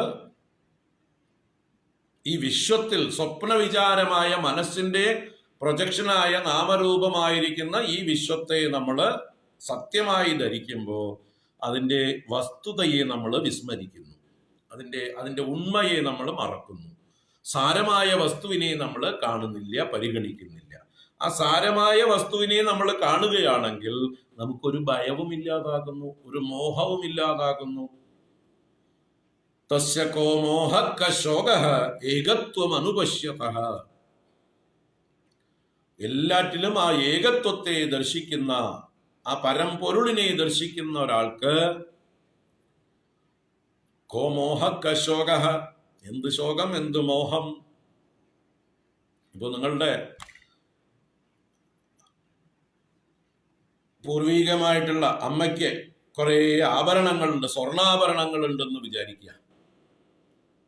നിറയെ ആഭരണങ്ങളുടെ പവൻ കണക്കിന് 200 പവൻ 300 പവൻ ആഭരണങ്ങൾ ഉണ്ടായിരുന്നു. അപ്പൊ നിങ്ങളൊരു 3-4 മക്കള് അത് പങ്കിട്ടെടുക്കുമ്പോൾ എങ്ങനെയാണ് പങ്കിട്ടെടുക്കുക? ആഭരണങ്ങളൊക്കെ വൈവിധ്യം നിറഞ്ഞതാണ്, ഒരുപോലെയുള്ള ആഭരണങ്ങളെ ഇല്ല. അതില് മാലകൾ അനേകമുണ്ട്, പക്ഷെ എല്ലാം വൈവിധ്യം, ഒരേപോലെയുള്ള മാലയല്ല, പല പേരില്ല. നിങ്ങൾക്കേ അറിയുള്ളൂ അതിന്റെ പേരൊക്കെ, അല്ലെങ്കിൽ ജ്വല്ലേഴ്സിനോട് പോയി ചോദിക്കാം. പല ഡിസൈനായിട്ട് കൽക്കട്ട മെയ്ഡുണ്ട്, UP മെയ്ഡുണ്ട്, ഗുജറാത്ത് മെയ്ഡുണ്ട്, മഹാരാഷ്ട്ര മെയ്ഡുണ്ട്, തമിഴ്നാട് തഞ്ചാവൂർ മധുര മെയ്ഡുകളുണ്ട്, കേരള മോഡലുകളുണ്ട്, കർണാടക മോഡലുകളുണ്ട്, മൈസൂർ മോഡലുകളൊക്കെ ഉണ്ട്, ആന്ധ്ര മോഡലുകളുണ്ട്. എല്ലാം മുത്തശ്ശി നല്ല റിച്ചായിരുന്നു, ആഭരണ പ്രിയയായിരുന്നു, പോയടത്തുനിന്നൊക്കെ വാങ്ങിച്ചു കൂട്ടിയിട്ടുണ്ട്. അപ്പൊ അതിൽ നല്ല സൗന്ദര്യമുള്ള വസ്തുക്കളുണ്ട്, ആകർഷണീയമായിട്ടുള്ള വസ്തുക്കളുണ്ട്, കാലിലണിഞ്ഞ പാദസരങ്ങളുണ്ട്, അരയിലണിഞ്ഞ അരഞ്ഞാണങ്ങളുണ്ട്, കഴുത്തിൽ അണിഞ്ഞതുണ്ട്, കാതിലും മൂക്കിലും അണിഞ്ഞതുണ്ട്. ഇത് പങ്കുവെക്കുകയാണ്, മക്കൾക്ക് ഭാഗം വെക്കുകയാണ്. അപ്പോ നിങ്ങള് ശണ്ട കൂടുവോ? എനിക്ക് അരഞ്ഞാണം വേണ്ട, മുത്തശ്ശിയുടെ അരഞ്ഞാണം വേണ്ട, അത് മുത്തശ്ശി അരയിൽ കെട്ടിയിട്ടത് മാറും.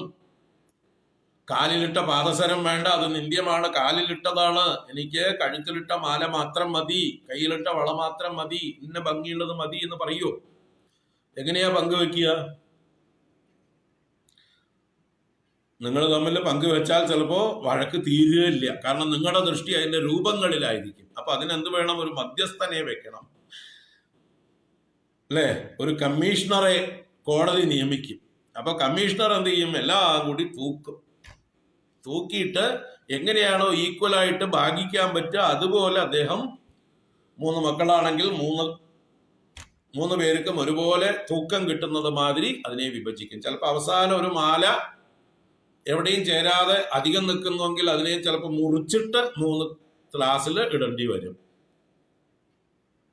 അപ്പൊ കരയോ, അയ്യോ മാല പോയി എന്ന് പറയോ? അതോ കിട്ടിയത് ലാഭം എന്ന് പറഞ്ഞ് മേടിച്ചിട്ട് വരുമോ? എങ്ങനെയാ നമ്മള് ബുദ്ധിയുള്ളവര്, വിവേകമുള്ളവര്, അല്ലേ? അപ്പൊ എന്തിനെയാണ് ആ കമ്മീഷണർ കാണുന്നത്? അദ്ദേഹം വിഭജിക്കുമ്പോൾ അദ്ദേഹം സ്വർണത്തിന്റെ ഭാരം മാത്രമേ കാണുന്നുള്ളൂ, തൂക്കം മാത്രമേ നോക്കുന്നുള്ളൂ. നിങ്ങൾ അതിന്റെ ഷേപ്പിലൊക്കെ നോക്കി ഭ്രമിച്ചിരിക്കണം. എനിക്ക് അവൾക്ക് നെക്ലസ് കിട്ടി, എനിക്ക് അത് കിട്ടിയില്ല, അരഞ്ഞാണേ കിട്ടിയുള്ളൂ, അവൾക്ക് നാഗവളത്താലി കിട്ടി, എനിക്ക് കാശുമാലയെ കിട്ടിയുള്ളൂ, എനിക്ക് അതായിരുന്നു ഇഷ്ടം എന്നൊക്കെ പറഞ്ഞ് വേണമെങ്കിൽ നിങ്ങൾക്ക് വിലപിച്ചുകൊണ്ടേയിരിക്കാൻ, ജീവിതം മുഴുവൻ പാഴാക്കി കളയാം. അങ്ങനെ അതിന്റെ പേരിൽ ഉള്ളിൽ ശണ്ട വെച്ചിട്ട് എന്ന് കണ്ടാലും അതിനെ കുത്തി പറഞ്ഞു, എന്തായാലും നീ എനിക്കത് തന്നില്ലല്ലോ എന്ന് പറഞ്ഞുകൊണ്ടിരിക്കാം. ഇതാണ് ഇന്നത്തെ മൂഢജനങ്ങള്. നിസ്സാര കാര്യങ്ങൾക്ക് വേണ്ടി ശണ്ട കൂടി ജീവിതം പാഴാക്കി കളയുന്നു, വസ്തുത അറിയാതെ.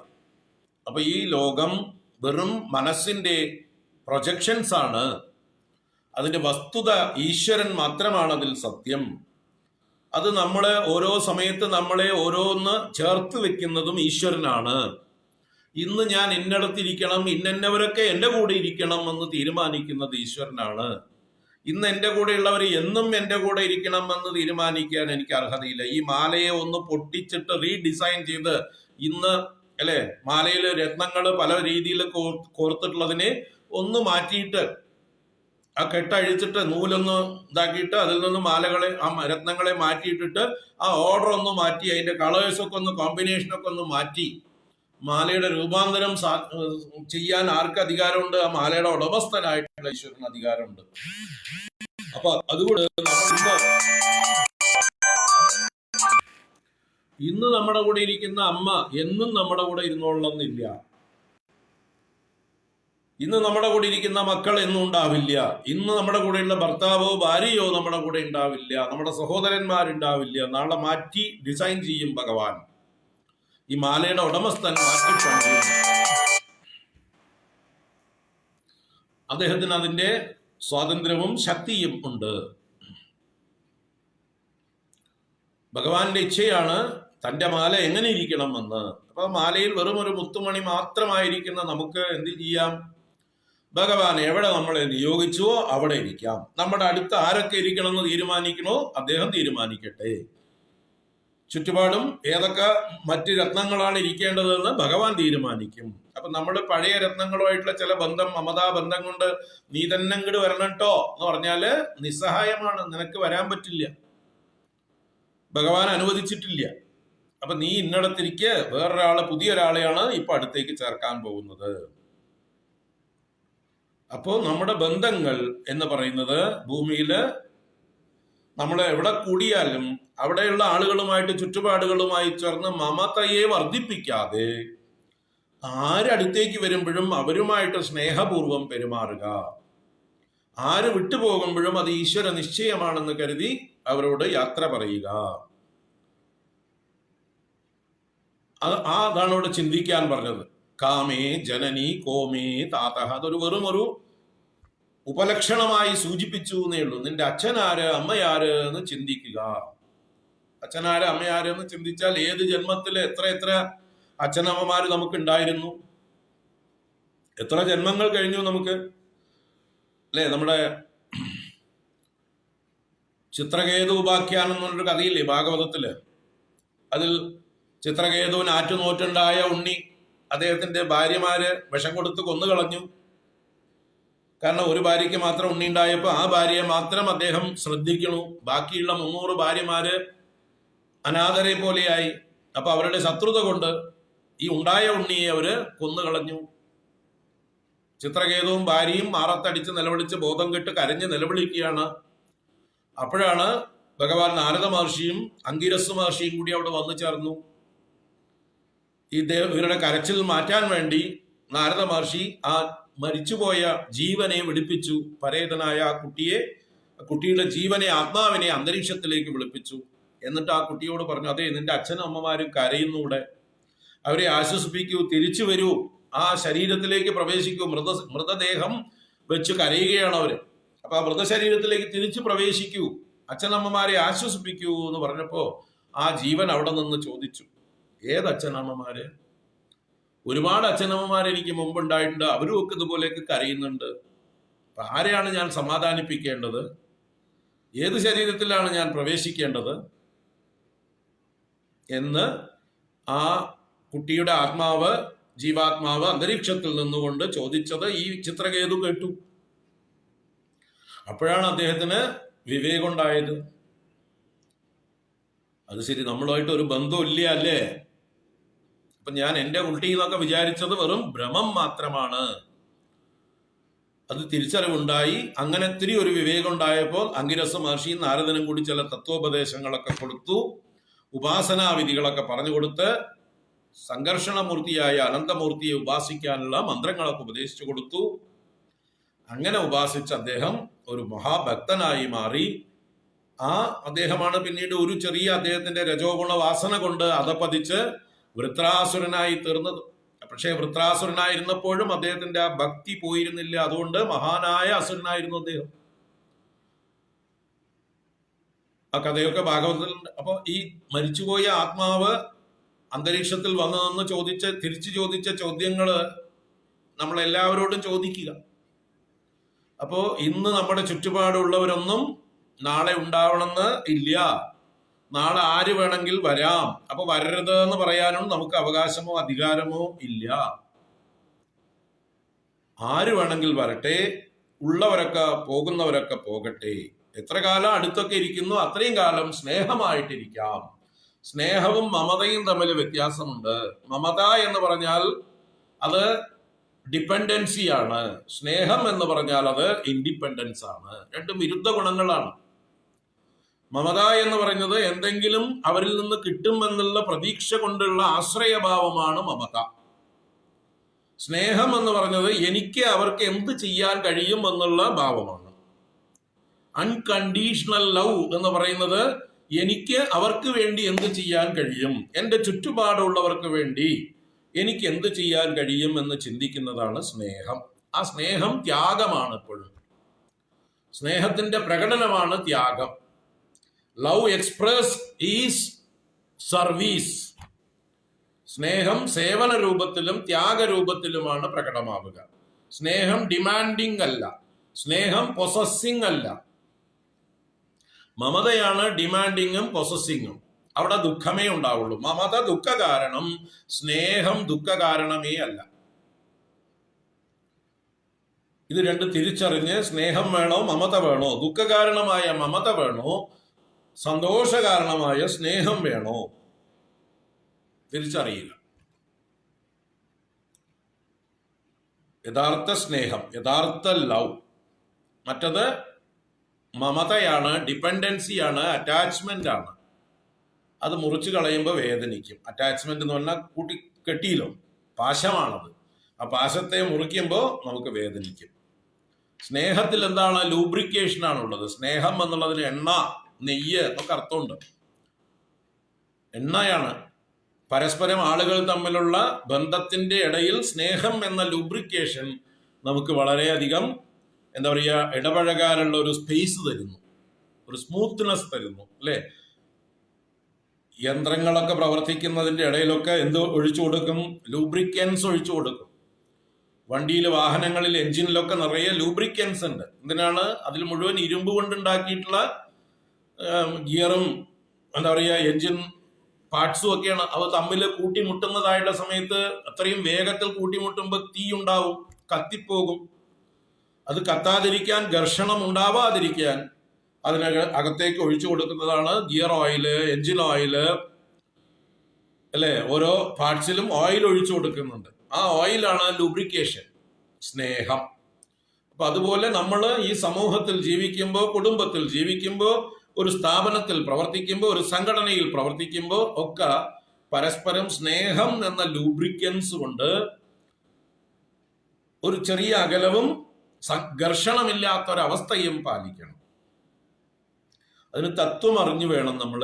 എവിടെയാണ് ഞാൻ നിൽക്കുന്നത്, എന്താണ് എൻ്റെ ഡ്യൂട്ടി എന്ന് അറിഞ്ഞുകൊണ്ടും, മറ്റുള്ളവരുടെ ഡ്യൂട്ടികൾ അറിഞ്ഞുകൊണ്ടും, മറ്റുള്ളവരുടെ സ്ഥാനത്തേക്ക് അതിക്രമിച്ച് കയറാതെ കണ്ടും, എന്നാൽ എല്ലാവരുടെയും തത്വം ഒന്നാണത്, ആത്മസ്വരൂപമാണ്. നമ്മളെല്ലാം പരസ്പരം ആ ആത്മവസ്തുവാണ് ബന്ധിച്ചിരിക്കുന്നത്. ആ ത്രെഡിനെ കണ്ടുകൊണ്ട് നമ്മെ തമ്മിൽ ബന്ധിപ്പിക്കുന്ന യഥാർത്ഥ ത്രെഡ് എന്നിലും നിന്നിലും എല്ലാവരിലും ഇരിക്കുന്ന ആ ആത്മസ്വരൂപമാണെന്നറിഞ്ഞ് നമസ്തേ എന്ന് നമ്മൾ പരസ്പരം പറയുമ്പോൾ അത് ഓർക്കുക. നിന്നിലെ ആത്മസ്വരൂപത്തെ ഞാൻ വണങ്ങുന്നു. നമുക്കിവിടെ സുഖമായിട്ട് ഒന്നിച്ച് കഴിയാം. കാരണം നിന്നിലെ ആത്മസ്വരൂപവും എന്നിലെ ആത്മസ്വരൂപവും ഒന്ന് തന്നെയാണ്. ഒരു ആത്മാവേ ഉള്ളൂ, ശരീരങ്ങൾ മാത്രമാണ് ഭിന്നം. ഈ ശരീരങ്ങൾ തമ്മിൽ ഡിപ്പെൻഡൻസി വർദ്ധിപ്പിക്കാതെ പരസ്പര സ്നേഹത്തിൽ നമുക്ക് കഴിയാം.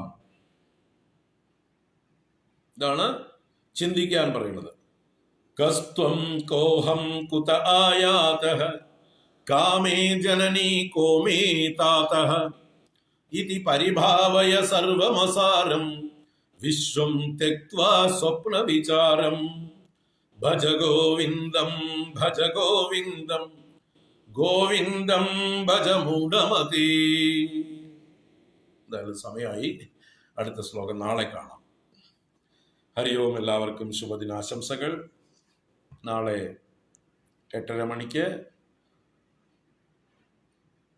ദശശ്ലോകി സ്തുതി 10:30 മണിക്ക് ഭജഗോവിന്ദം.